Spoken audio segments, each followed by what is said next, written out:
Bonjour et bienvenue pour cette nouvelle vidéo. Alors la dernière fois, on s'est arrêté à la correction de l'exercice du National 2016. Donc l'exercice est le suivant. On a l'intégrale i, c'est une intégrale généralisée, l'intégrale entre 1 et plus l'infini de dx sur x fois x plus 1 fois x plus 2. La première question, c'est montrer que l'intégrale i est convergente. Alors ici, on remarque qu'à l'intérieur de l'intégrale, on a une fonction où il y a des parties polynomiales. Et on sait qu'au voisinage de plus l'infini, puisqu'ici le point incertain c'est plus l'infini, un polynôme est toujours équivalent à son terme de plus haut degré. Donc on sait que x plus 1 sera équivalent au voisinage de plus l'infini à x.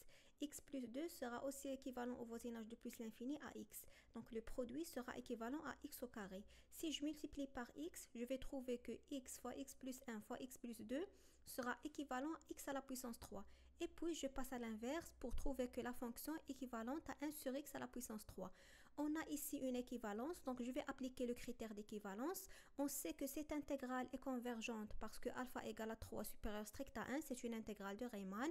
Donc d'après le critère d'équivalence, cette intégrale sera aussi convergente. La question suivante, il faut montrer cette égalité. Il faut montrer que 1 sur 2x moins 1 sur x plus 1 sur 2 fois x plus 2 égale à 1 sur x fois x plus 1 fois x plus 2. Donc ici, il suffit de remettre tout au même dénominateur. Alors le plus petit dénominateur commun ici, c'est 2 fois x plus 1 fois x plus 2. Alors au cas où vous ne l'avez pas remarqué, il suffit d'écrire au dénominateur commun le produit des trois dénominateurs. Donc ici le produit c'est 2 fois x plus 1 fois 2 fois x plus 2. Alors maintenant, par quoi j'ai multiplié 2x pour avoir 2x fois x plus 1 fois 2 fois x plus 2? Je l'ai multiplié par x plus 1 fois 2 fois x plus 2. Donc ce 1 aussi sera multiplié par x plus 1 fois 2 fois x plus 2. Moins. Par quoi j'ai multiplié x plus 1 pour avoir ce dénominateur? Je l'ai multiplié par 2x fois 2 fois x plus 2. Donc ce 1 aussi sera multiplié par 2x fois 2 fois x plus 2. Et par quoi j'ai multiplié 2 fois x plus 2 pour avoir ce dénominateur? Je l'ai multiplié par 2 fois x plus 1. Après, je simplifie le numérateur en développant les calculs. Alors finalement, j'aurai 1 sur 2x moins 1 sur x plus 1 sur 2 fois x plus 2 égale à 1 sur x fois x plus 1 fois x plus 2. La question suivante, il faut calculer i de alpha puis déduire la valeur de l'intégrale i. Ici, c'est la méthode de définition. Pour calculer l'intégrale i, qui est l'intégrale entre 1 et plus l'infini de dx sur x fois x plus 1 fois x plus 2, on prend un alpha qui appartient à cet intervalle et on calcule l'intégrale entre 1 et alpha de f de x dx. L'intégrale entre 1 et plus l'infini sera la limite de l'intégrale entre 1 et alpha lorsque alpha tend vers plus l'infini. Donc c'est ce qu'on va voir ici. On va calculer i de alpha.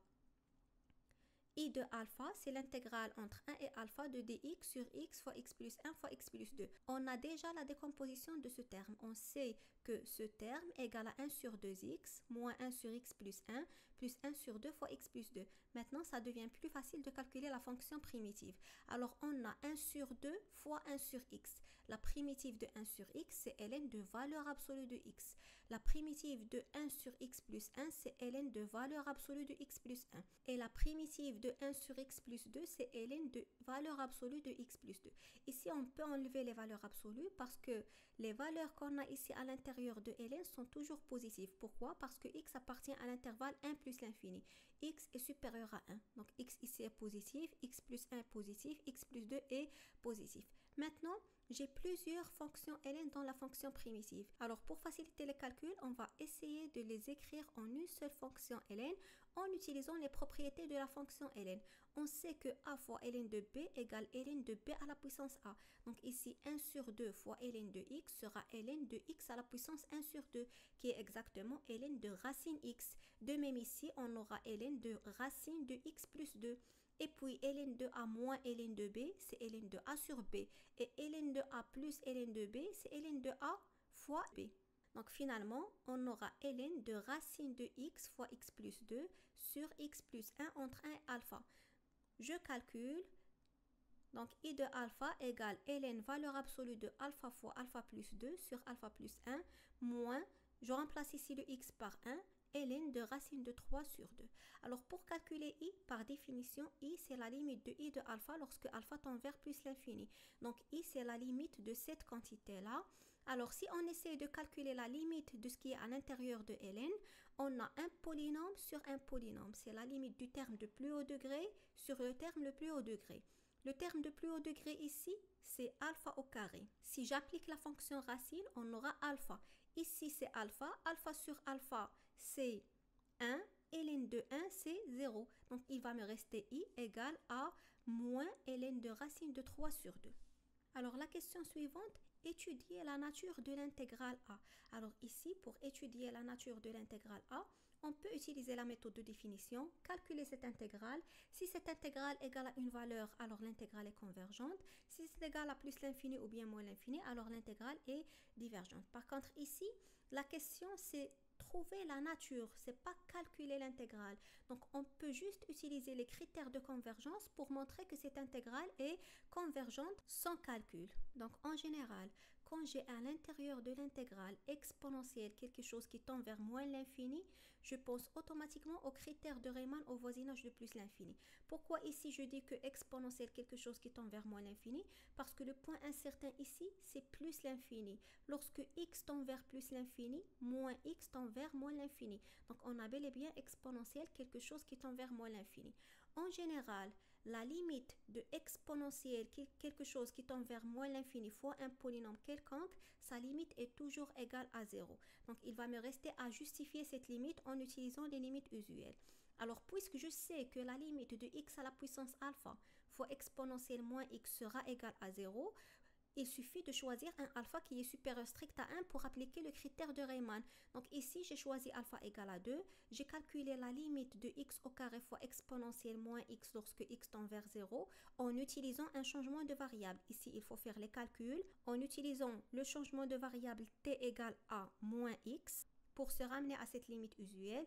Et finalement, on aura la limite de x à la puissance alpha fois exponentielle x égale à 0 et alpha égale à 2 supérieur à 1. Donc, d'après le critère de Riemann, l'intégrale a est convergente.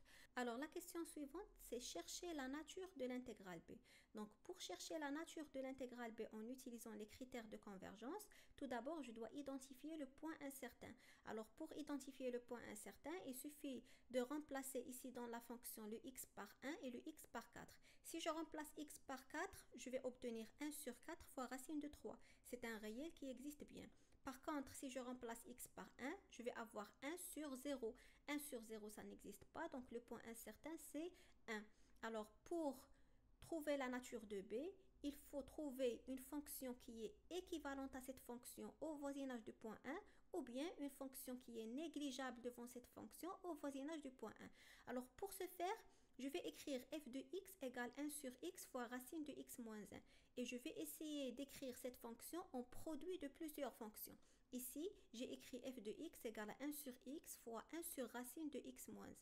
Après, je vais essayer de choisir une autre fonction g, de telle façon la limite de f sur g sera égale à 1 pour appliquer le critère d'équivalence, ou bien je vais choisir g, de telle façon j'aurai la limite de f sur g lorsque x tend vers le point incertain égale à 0 pour appliquer le critère de négligence. Alors pour le choix de g, je peux choisir g égale à 1 sur x, comme je peux choisir g égale à 1 sur racine de 1 moins x. Ici, j'ai choisi g égale à la deuxième fonction. Pourquoi? Parce que tout simplement, c'est à cause de cette fonction que le point 1 est incertain. Si je remplace dans cette fonction le x par 1, je vais obtenir 1, j'ai pas de problème. Par contre, si je remplace ici le x par 1, je vais obtenir 1 sur 0. Donc, je vais poser g égale à 1 sur racine de x moins 1. Et finalement, la limite de f sur g lorsque x tend vers 1 égale la limite de 1 sur x. Lorsque je remplace ici le x par 1, je vais avoir la limite égale à 1. Donc, f de x est bel et bien équivalente à g au voisinage du point 1. Alors, pour appliquer le critère d'équivalence, il va falloir étudier la nature de l'intégrale entre 1 et 4 de dx sur racine de x moins 1.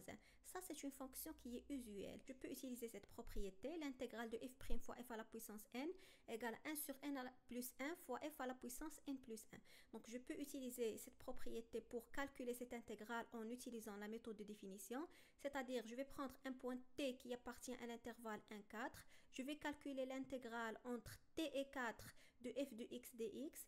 Et finalement, je vais calculer la limite de cette intégrale que je viens de calculer lorsque t tend vers 1. Alors, on va obtenir que l'intégrale égale 2 racines de 3. C'est un réel qui existe, donc l'intégrale est convergente. Et en appliquant le critère d'équivalence, on aura b est convergente. Sinon, on peut utiliser une méthode du changement de variable. Pourquoi? Parce que ici, je remarque que la fonction s'écrit sous la forme 1 sur racine de quelque chose, c'est-à-dire s'écrit sous la forme 1 sur t à la puissance alpha. Et je sais que l'intégrale de 1 sur t à la puissance alpha, c'est une intégrale de Riemann.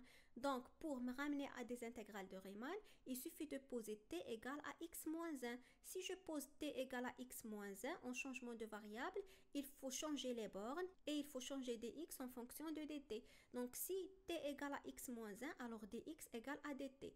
Lorsque x égale à 1, je remplace ici le x par 1, t égale à 0. Et lorsque x égale à 4, t égale à 3. Donc, l'intégrale entre 1 et 4 de dx sur racine de x moins 1, je remplace. 1 devient 0, 4 devient 3, dx c'est dt, x moins 1 c'est t. Donc, on a l'intégrale entre 0 et 3 de dt sur racine de t. Or, les intégrales de Riemann sont l'intégrale entre 0 et 1 ou bien l'intégrale entre 1 et plus l'infini. Ici, on a l'intégrale entre 0 et 3. Donc, qu'est-ce que je peux faire? Il suffit de diviser l'intégrale en deux en utilisant la propriété de Schall. Donc, ici, on aura l'intégrale entre 0 et 1 plus l'intégrale entre 1 et 3.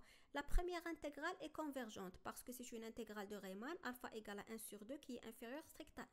Pour la deuxième intégrale, ce n'est pas une intégrale généralisée, c'est une intégrale simple. Donc, sa valeur sera toujours un réel, donc elle est toujours convergente. En rédaction, je vais écrire que la fonction qui est associée t à 1 sur racine de t est contenue sur l'intervalle fermé et borné 1, 3. Ici, si vous remplacez t par 1, vous allez obtenir 1. Donc, je n'ai pas de problème en 1. Et si vous remplacez le t par 3, vous allez obtenir 1 sur racine de 3. Alors, en conclusion, on a les deux intégrales convergent, donc cette intégrale est convergente. Et puisque cette intégrale est convergente, d'après le critère d'équivalence, l'intégrale p est convergente. Je passe à l'exercice du National 2015. Donc, l'objectif de cet exercice est étudier la convergence de l'intégrale entre 0 et plus l'infini de ln de t sur t au carré plus 1 dt. Alors, figurez-vous ici que cette intégrale est doublement impropre parce que les deux points sont incertains. Ln de 0 n'existe pas et l'infini, bien sûr, c'est toujours un point incertain. Donc, pour remédier à ce problème, il faut découper l'intégrale en deux. Il faut calculer l'intégrale entre 0 et un autre point c et l'intégrale entre c et plus l'infini. Si ces deux intégrales convergent, cette intégrale est convergente.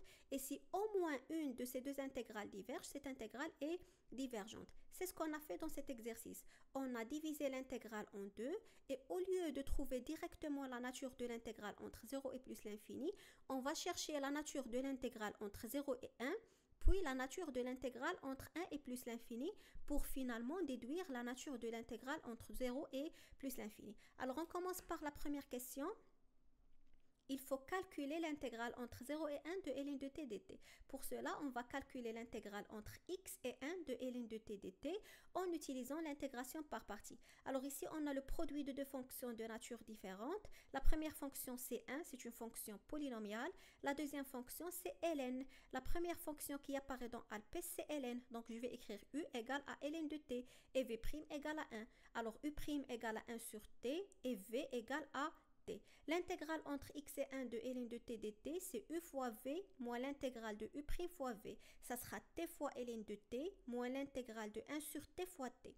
1 sur t fois t, c'est 1. La primitive de 1, c'est t. Donc, on aura t ln de t moins t entre x et 1. Je calcule, finalement, je vais avoir l'intégrale entre x et 1 de ln de t dt égale à moins 1 moins x ln de x plus x. Après, pour calculer l'intégrale entre 0 et 1 de ln de t dt, c'est exactement la limite de cette intégrale que je viens de calculer lorsque x tend vers 0. Alors, lorsque x tend vers 0, ça, c'est une limite usuelle. X ln de x au voisinage de 0, c'est 0. Je remplace ici x par 0, c'est 0. Donc, je vais avoir l'intégrale entre 0 et 1 de ln de t dt égale à moins 1. La question suivante, vérifiez que ln de t sur t au carré plus 1 équivalente au voisinage de 0 à ln de t. Alors ici, il suffit d'utiliser la définition de l'équivalence. Si f est équivalent à g, alors la limite de f sur g égale 1. C'est ce qu'on va essayer de démontrer ici. On va calculer la limite de f sur g. C'est la limite de ln de t sur t au carré plus 1 fois 1 sur ln de t. Je simplifie par ln de t, je vais obtenir la limite de 1 sur t au carré plus 1. Alors, lorsque t tend vers 0, on aura la limite égale à 1. Donc, on a bel et bien ln de t sur t au carré plus 1 équivalente à ln de t au voisinage de 0. Alors, pour étudier la nature de cette intégrale, il suffit d'utiliser le critère d'équivalence. Mais avant, il faut faire très bien attention parce que les critères d'équivalence sont utilisés seulement si les fonctions sont positives. Si les fonctions sont négatives, il faut se remettre à des fonctions positives pour appliquer les critères d'équivalence. Alors, retenez bien que la fonction ln est négative sur l'intervalle 0,1 et elle est positive sur l'intervalle 1 plus l'infini. Donc ici, la fonction ln sur l'intervalle 0,1 sera négative. Donc, on a cette fonction est négative et cette fonction est négative. Pour appliquer le critère d'équivalence, il faut les rendre des fonctions positives. Pour les rendre des fonctions qui sont positives, on va utiliser ici la valeur absolue. Alors, si ln de t sur t au carré plus 1 équivalente à ln de t, alors valeur absolue de ln de t sur t au carré plus 1 équivalente à valeur absolue de ln de t. Et puis, on sait que la valeur absolue de x égale à x si x est positif est égale à moins x si x est négatif. Donc, on va voir ici à l'intérieur de la valeur absolue. La fonction ln, elle est comment sur l'intervalle 0,1? Elle est négative. Donc, la valeur absolue de ln de t égale à moins ln de t. Alors maintenant, on va utiliser le critère d'équivalence sur ces deux fonctions. Donc, il faut chercher l'intégrale entre 0 et 1 de la valeur absolue de ln de t. Alors, l'intégrale entre 0 et 1 de la valeur absolue de ln de t, c'est moins l'intégrale entre 0 et 1 de ln de t dt. On a déjà calculé cette intégrale et on a trouvé que c'est égal à moins 1. Moins et moins, c'est plus. Alors, l'intégrale entre 0 et 1 de valeur absolue de ln de t dt égale à 1. Puisque cette intégrale égale une valeur qui est finie, donc il est convergent. On a l'intégrale de la valeur absolue est convergent. Alors d'après le critère d'équivalence, l'intégrale de la valeur absolue de ln de t sur t au carré plus 1 dt est aussi convergent. L'intégrale de la valeur absolue est convergente, c'est-à-dire que l'intégrale de ln de t sur t au carré plus 1 est absolument convergent. Ici, j'enlève la valeur absolue et je la remplace par absolument. Donc, l'intégrale entre 0 et 1 de ln de t sur t au carré plus 1 dt est absolument convergent. On sait que si l'intégrale de f est absolument convergent, alors il est convergent. Donc, puisqu'on a cette intégrale est absolument convergent, forcément, il sera convergent. Alors, après avoir trouvé la nature de la première intégrale, on va passer pour chercher la nature de la deuxième intégrale. Ici, on nous a demandé de calculer la limite de t à la puissance 3 sur 2 fois ln de t sur t au carré plus 1 pour déduire que l'intégrale entre 1 et plus l'infini de ln de t sur t au carré plus 1 dt est convergente. Donc ici, il faut avoir le réflexe de penser au critère de Riemann. Pourquoi? Parce que dans le critère de Riemann, on est amené à chercher la nature de l'intégrale entre 1 réel et plus l'infini de f de t dt. Et qu'est-ce qu'on fait pour cela? On calcule la limite de t à la puissance alpha fois f de t. Si le alpha est supérieur strict à 1 et la limite égale 0, on dit que l'intégrale est convergente. Et si le alpha est inférieur ou égal à 1 et la limite égale à plus ou moins l'infini, on dit que l'intégrale est divergente. Ici, d'après la question, il faut trouver que cette intégrale est convergente. Donc forcément, cette limite va être égale à 0. Et le alpha qu'ils ont choisi égale à 3 sur 2. 3 sur 2 est supérieur à 1. Donc forcément, il faut trouver que cette limite égale à 0. Alors c'est ce qu'on va faire. On va essayer de calculer la limite de t à la puissance 3 sur 2 fois ln de t sur t au carré plus 1. Ici, on a un polynôme. Sa limite au voisinage de plus l'infini, c'est la limite du terme du plus haut degré. Donc la limite de t au carré plus 1, c'est la limite de t au carré. Après, j'utilise les propriétés de la puissance. On sait que a à la puissance x sur a à la puissance y, c'est a à la puissance x moins y. Donc, j'applique cette propriété, ça sera égal à t à la puissance 3 sur 2 moins 2. 3 sur 2 moins 2, c'est moins 1 sur 2. A à la puissance moins x, c'est 1 sur a à la puissance x. Donc, je peux écrire t à la puissance moins 1 sur 2 sous la forme 1 sur t à la puissance 1 sur 2, qui est 1 sur racine de t. Et ln de t sur racine de t au voisinage de l'infini, c'est toujours égal à 0. C'est une limite qui est usuelle. Alors, en conclusion, on a trouvé que la limite de t à la puissance alpha fois f de t égale à 0 et alpha égale à 3 sur 2 supérieur strict à 1. Donc, d'après le critère de Riemann, cette intégrale est convergente. Donc, en conclusion, on veut trouver la nature de l'intégrale entre 0 et plus l'infini de ln de t sur t au carré plus 1 dt. On a déjà trouvé la première intégrale est convergente, la deuxième est aussi convergente, donc forcément, entre 0 et plus l'infini sera aussi convergente. Alors, en conclusion, on a l'intégrale entre 0 et plus l'infini en utilisant la relation de Schall égale l'intégrale entre 0 et 1 plus entre 1 et plus l'infini. L'intégrale entre 0 et 1 est convergente d'après la question 2. Entre 1 et plus l'infini est également convergente d'après la question 3. Donc, entre 0 et plus l'infini sera aussi convergente. Alors, je vais passer à l'exercice du National 2014. Il faut montrer que les intégrales suivantes sont convergentes, puis calculer leurs valeurs. Alors ici, vous faites très attention à la question. On a calculé les valeurs, c'est-à-dire on doit utiliser la méthode de définition pour calculer les valeurs de l'intégrale et finalement conclure si ces intégrales sont convergentes ou bien divergentes. Si la valeur égale à 1 réel, elles seront convergentes. Si la valeur égale à plus ou moins l'infini, elles seront divergentes. Donc, je commence par la première intégrale. On a l'intégrale entre 0 et plus l'infini de x fois exponentielle moins x sur 2 dx. Donc, pour utiliser la méthode de définition, je vais appliquer et suivre les étapes. Tout d'abord, je mentionne que la fonction qui associe x à x exponentielle moins x sur 2 est définie sur l'intervalle 0 plus l'infini ou bien localement intégrable sur l'intervalle 0 plus l'infini. Après, je vais prendre un t qui appartient à cet intervalle et je vais calculer l'intégrale entre 0 et t de x fois exponentielle moins x sur 2. Ici, à l'intérieur de l'intégrale, on a le produit de deux fonctions de nature différente. Ça, sa nature, c'est polynomial et la deuxième fonction, sa nature est exponentielle. Donc, on va utiliser l'intégration par partie et on va appliquer la technique Alpes. Alors ici, on a dit qu'on a une fonction polynomiale et exponentielle. La première fonction qui apparaît dans Alpes, c'est polynôme. Donc je vais poser le polynôme x égale à u et v' égale à exponentielle moins x sur 2.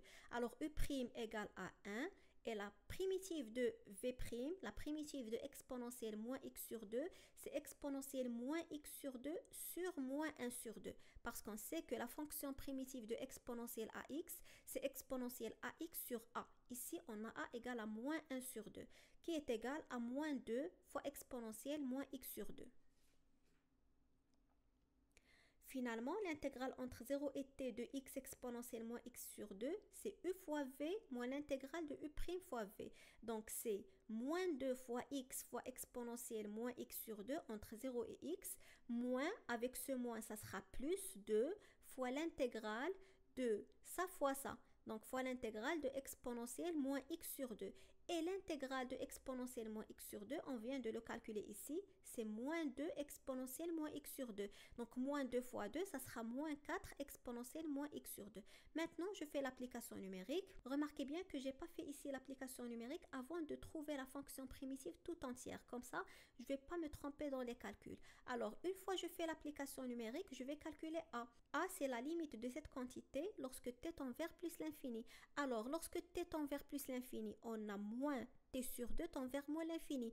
Exponentielle moins l'infini, c'est 0. Et pour trouver que cette limite est égale à 0, parce qu'on a ici exponentielle moins t sur 2 fois un polynôme, on sait a priori que la limite est égale à 0. Mais il faut toujours la justifier en faisant un changement de variable. Alors ici, au-dessus de l'exponentielle, on a moins t sur 2. Donc, je vais poser la nouvelle variable x égale à moins t sur 2 et je calcule. Si x égale moins t sur 2, donc t égale à moins 2x, alors la limite lorsque t tend vers plus l'infini sera la limite lorsque x tend vers moins l'infini. T c'est moins 2x, moins t sur 2 c'est x. Donc je me suis ramenée à la limite usuelle qui est la limite de x à la puissance alpha fois exponentielle x lorsque x tend vers moins l'infini. Cette limite égale à 0. Donc on a x exponentielle x, sa limite au voisinage de moins l'infini égale 0. Donc finalement a égale à 4. A égale 1 réel, donc l'intégrale A est convergente. Pour l'intégrale b, on nous a mentionné qu'on peut utiliser un changement de variable. Donc ici, je vais poser t égale racine de x, donc x égale à t au carré. Lorsque l'ancienne variable x égale 0, combien sera la valeur de t? Lorsque x égale 0, je remplace ici x par 0, t égale à 0. Et lorsque x tend vers plus l'infini, t aussi va tendre vers plus l'infini. Et puis, tx égale 2 fois t fois dt. Pourquoi? Parce qu'on a ici x égale à t au carré. La dérivée de x, c'est 1. Mais c'est 1 par rapport à la variable dx. Donc, j'écris à côté de 1 dx, c'est-à-dire 1 fois la dérivée par rapport à x, égale la dérivée de t au carré, c'est 2t. Et puis, c'est la variable par rapport à t. Donc, je vais écrire 2t fois dt parce que c'est la dérivée par rapport à t. Donc, finalement, dx égale 2 fois t fois dt. Après, je remplace b égale l'intégrale entre 0 et plus l'infini de 1 sur x plus 1 fois racine de x dx. 0 reste 0, plus l'infini va rester plus l'infini. X, c'est t au carré, racine de x, c'est t, et dx, c'est 2 fois t fois dt. Après, je simplifie par t. Et finalement, on va obtenir b égale à 2 fois l'intégrale entre 0 et plus l'infini de 1 sur t au carré plus 1 dt. Maintenant, pour calculer b, il suffit de calculer l'intégrale entre 0 et plus l'infini de 1 sur t au carré plus 1 dt. Et ça, c'est une fonction qui est usuelle. Sa fonction primitive, c'est arctangente t. Mais puisque c'est une intégrale généralisée, il faut suivre les étapes. On va mentionner que la fonction qui associe t à 1 sur t au carré plus 1 est localement intégrable sur 0 plus l'infini. Je vais choisir un poids quelconque qui appartient à cet intervalle et je vais calculer l'intégrale entre 0 et a de 1 sur t au carré plus 1 dt. C'est arctangente t entre 0 et a qui est égal à arctangente a moins arctangente 0. Arctangente 0, c'est 0. Il suffit de taper dans la calculatrice tangente moins 1 de 0, vous allez obtenir que c'est égal à 0. Parce que arctangente, c'est la fonction réciproque de tangente. Alors finalement, l'intégrale entre 0 et plus l'infini de 1 sur t au carré plus 1 dt égale la limite de arctangente a. Lorsque a tend vers plus l'infini, arctangente a tend vers pi sur 2. Et puisque p égale 2 fois cette intégrale, donc p égale 2 fois pi sur 2, qui est égal à pi. p égale 1 réel, donc b est convergente. Pour la question suivante, donner la nature de C. Donc, remarquez bien ici, la question, c'est donner la nature. Donc, on n'est pas obligé de calculer en utilisant la méthode de définition. Il suffit d'utiliser les critères de convergence. Alors, on sait très bien qu'au voisinage de 0, on a ln de 1 plus x équivalente à x. Pourquoi? Parce qu'on sait que ln de 1 plus x sur x, sa limite lorsque x tend vers 0 égale à 1. Je sais que la limite de cette fonction sur cette fonction égale à 1. C'est une limite usuelle qu'il faut retenir parce qu'on l'utilise souvent. Donc, on sait que ln de 1 plus x équivalente au voisinage de 0 à x. Après, je vais passer à l'inverse. 1 sur ln de 1 plus x équivalent 1 sur x. Et je multiplie par racine de x. Donc, racine de x sur ln de 1 plus x équivalent à racine de x sur x. Je simplifie par racine de x. Je vais obtenir que la fonction équivalente à 1 sur racine de x. Je sais que l'intégrale de cette fonction est convergente, parce que c'est une intégrale de Riemann alpha égale à 1 sur 2 inférieur strict à 1. Donc, d'après le critère d'équivalence, l'intégrale C sera aussi convergente. Alors ici, pourquoi j'ai cherché l'équivalence au voisinage de 0 et non pas au voisinage de 1? Parce que tout simplement, le point 0, c'est le point incertain ici. Si vous remplacez le x ici par 1 dans la fonction, vous allez obtenir 1 sur ln de 2. 1 sur ln de 2, c'est un réel qui existe bien. En revanche, si vous remplacez le x par 0, vous allez obtenir 0 sur ln de 1. ln de 1, c'est 0, c'est-à-dire 0 sur 0. 0 sur 0 n'existe pas. Donc, 0 est un point incertain. Il faut chercher l'équivalence au voisinage du point 0.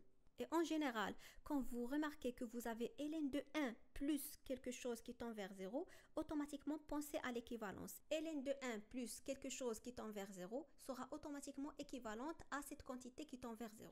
Alors, je passe au dernier exercice, c'est l'exercice du National 2013. La première question, montrer que l'intégrale est convergente et calculer sa valeur, c'est-à-dire on va utiliser la méthode de définition. Donc, les étapes de la méthode de définition sont les suivantes. On a la fonction qui associe x à exponentielle moins x est localement intégrable sur l'intervalle 1 plus l'infini. Je vais prendre un point t qui appartient à cet intervalle et je vais calculer l'intégrale entre 1 et t de exponentielle moins x dx. La fonction primitive de exponentielle ax, on vient de la voir, c'est exponentielle ax sur a. Donc ici a c'est moins 1. Alors la fonction primitive de exponentielle moins x, c'est moins exponentielle moins x entre 1 et t. Je calcule et finalement l'intégrale entre 1 et plus l'infini de exponentielle moins x dx, c'est la limite de cette quantité. Lorsque t tend vers plus l'infini, moins t tend vers moins l'infini. Exponentielle moins l'infini, c'est 0. Donc cette intégrale égale à exponentielle moins 1 qui est une valeur réelle. Alors l'intégrale est convergente. Alors la question suivante, on déduire que l'intégrale entre 1 et plus l'infini de exponentielle moins x carré dx est convergente. En déduire, ça veut dire que je dois utiliser la question précédente. Donc je dois trouver une relation entre exponentielle moins x carré et exponentielle moins x. Alors on sait très bien que x est supérieur ou égal à x parce que x appartient à l'intervalle 1 plus l'infini. Si je multiplie les deux côtés par x, je vais obtenir x au carré est supérieur ou égal à x. Je multiplie par moins 1, donc l'ordre va changer. Moins x au carré sera inférieur ou égal à moins x. Alors, exponentielle moins x au carré est inférieur ou égal à exponentielle moins x. Pourquoi ici j'ai gardé le même ordre? Parce que la fonction qui associe x à exponentielle x est croissante. On a cette propriété. Si a est inférieur à b, avec f, une fonction qui est croissante, donc f de a sera aussi inférieur ou égal à f de b. C'est ce que j'ai appliqué ici. La fonction f qu'on a ici, c'est exponentielle x.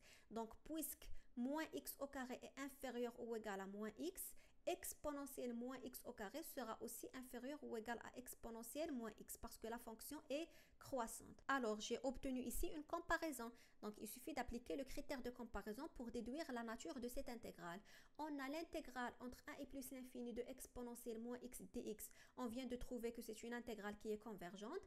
Alors, d'après le critère de comparaison, cette intégrale sera aussi convergente. La question suivante, montrer que chacune des deux intégrales suivantes est convergente et calculer sa valeur. C'est-à-dire ici, on doit utiliser la méthode de définition. Pour cette intégrale, on vient de la voir dans la correction de l'examen du National 2015. Je vais la rappeler rapidement. On a la fonction qui associe x à ln de x est définie sur 0, 1. Je vais utiliser une intégration par partie. Je pose u égale ln de x, v' égale à 1.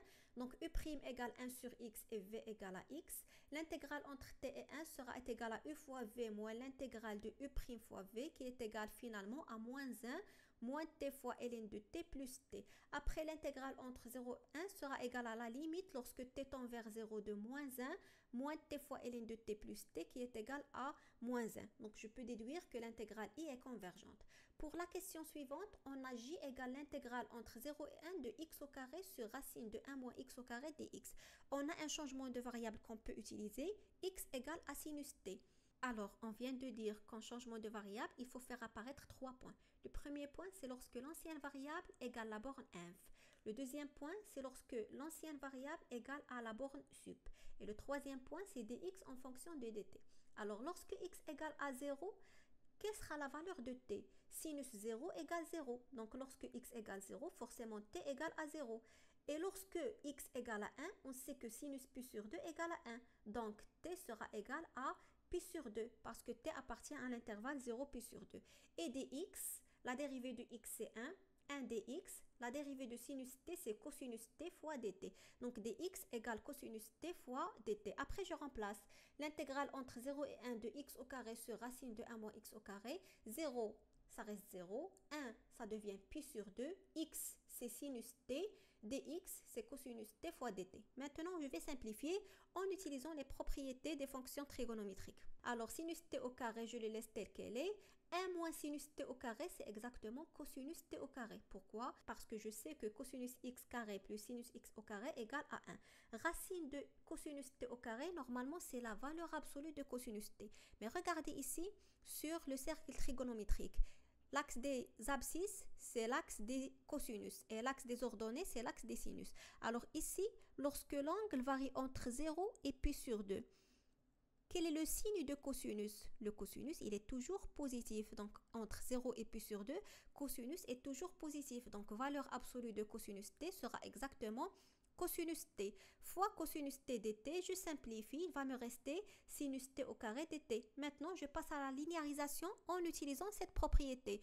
On sait que cosinus de x égale 1 moins 2 fois sinus x au carré. Donc, sinus x au carré sera égal à 1 moins cosinus de t sur 2. Alors, je peux faire sortir la constante pour alléger l'écriture et pour simplifier les calculs. Je vais écrire c'est 1 sur 2 fois l'intégrale de 1 moins cosinus de t. La fonction primitive de 1, c'est t. La fonction primitive de cosinus ax, c'est sinus ax sur a. Donc, la primitive de cosinus de t, c'est sinus de t sur 2, entre 0 et pi sur 2. Il me reste à faire l'application numérique. Donc, c'est 1 sur 2 fois pi sur 2 moins sinus pi sur 2. Et si je remplace par 0, je vais avoir 0 moins sinus 0 sur 2, c'est 0. Donc, sinus pi, c'est 0. Il va me rester pi sur 2 fois 1 sur 2, qui est égal à pi sur 4. J'ai trouvé que j égale à une valeur réelle. Donc, j est une intégrale qui est convergente.